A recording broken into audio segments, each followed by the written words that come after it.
Hi everyone, here we've got Samsung Galaxy A12 and let me share with you how to change date and time on this device. So firstly, let's enter the settings, and now we have to scroll down to actually very bottom and tap on General Management. On the second position we've got date and time, so simply enter, and at this moment we've got only two options which we can customize. So firstly, we can decide if we would like to use the 24-hour format, which is right now applied, or 12-hour format. So in order to use 12-hour format, just tap on the switcher, and as you can see, it immediately changes not only here but also on the status bar.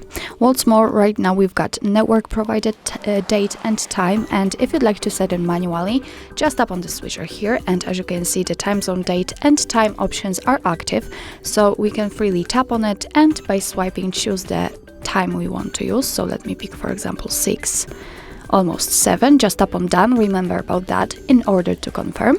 And the same situation, it appears right here, but also it is visible on the status bar. Let me change the date, because we can also do this, and from this calendar just pick the date you'd like to have currently. Let's tap on done.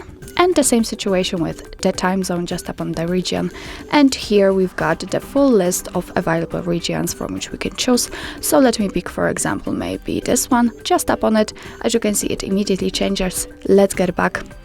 And it is also applied. Be aware that after changing the time zone, the time will also change according to the time zone. So actually that's all. This is how to manually set date and time in your device. Of course, you can get back to all previous settings. For example, to use automatic date and time, just tap on the switcher, and to use 24-hour format, just tap on the switcher. So actually that's all. This is how to set date and time in your Samsung Galaxy A12. Thank you so much for watching. I hope that this video was helpful, and if it was, please hit the subscribe button and leave the thumbs up.